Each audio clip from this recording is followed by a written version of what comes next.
Hello, America. Welcome to The Buzz. I am not Jeb Bush, nor am I Donald Trump. I might be Hillary Clinton. Probably not.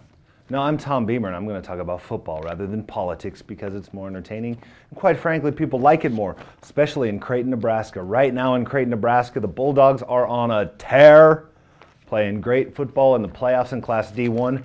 They reached the semifinals where they'll play Bruning Davenport Shickley by defeating High Plains Community 72-32. Creighton's offense was on a roll, which it's been on throughout the playoffs.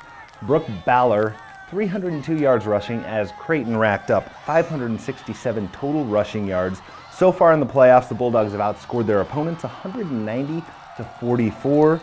They're 11-0 on the year, and my pick to beat BDS and reach the Class D1 state finals, where they will face a surprise team because on the other side of the bracket, Burwell and Clearwater Orchard are playing for a trip to the finals. Clearwater Orchard was 1-3 at one point this year. They've reeled off 7 straight wins, got a revenge win over Elgin Public Pope John in the quarterfinals to reach the semifinals.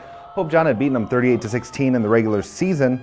Clearwater Orchard comes back with a 42-28 win. Big reason for Clearwater Orchard's success: Blake Kester, 95 yards rushing. Andy Kirkman, he's like 6 foot, 212 inches. You throw the ball up in the air, he's going to beat everyone to it. He had 6 catches, 118 yards.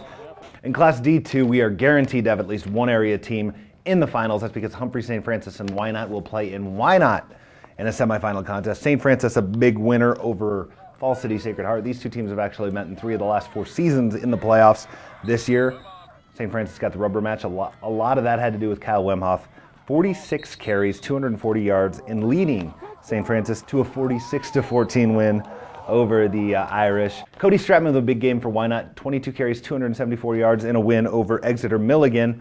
Wynot has only 1 loss on the year, and that was to Humphrey St. Francis. Humphrey St. Francis with only 1 loss on the year, and that was to Chambers Wheeler Central. Chambers Wheeler Central on the other side of the bracket, undefeated. They're kind of rolling right now like they've been doing all year. So I'm going to say this right now. If Chambers Wheeler Central does not reach the state championship game, I am going to do a backward mohawk in my head. That's right, you can call me Mr. Backward T.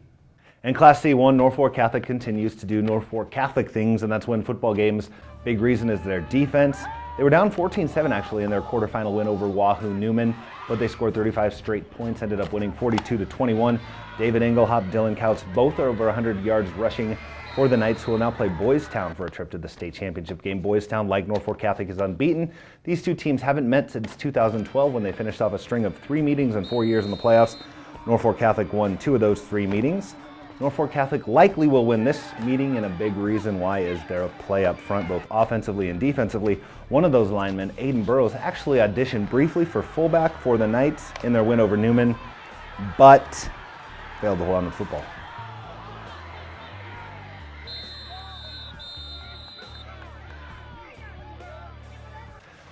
But that's about the only thing Norfolk Catholic dropped, just like Battle Creek and OaklandCraig didn't drop a whole lot in their wins in Class C2. They'll now meet for a trip to the championship game. Battle Creek, this is the 3rd straight year that they've been in the semifinals. A big reason for that is Derek Renner, 20 carries, 243 yards. OaklandCraig was in the semifinals last year, lost to Hartington Cedar Catholic. Big reason for them is quarterback Cole Mitchell, who threw 2 quick touchdown passes to get him up ahead of Gibbon and handing Gibbon the first loss of the year. Now they will meet for the 2nd time this year. Battle Creek won the first meeting 41-12. Battle Creek has been close to the C2 final for a couple years. I think they get it done this year. They beat OaklandCraig by 2-3 points to move on and face David City Aquinas in the championship game. If I'm wrong, I'm wrong. If I'm right, I'm right.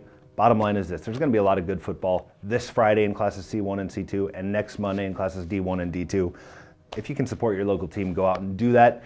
If you can't support them physically, read the Norfolk Daily News, check out norfolkdailynews.com, and remember to tune in next week for The Buzz for more highlights and previews of state championship games, as well as my take on why turkey should not be the #1 choice for food at Thanksgiving, why we instead should turn to Tombstone Pizza and cover that with Cheetos. Until then, I'm Tom Behmer for The Buzz.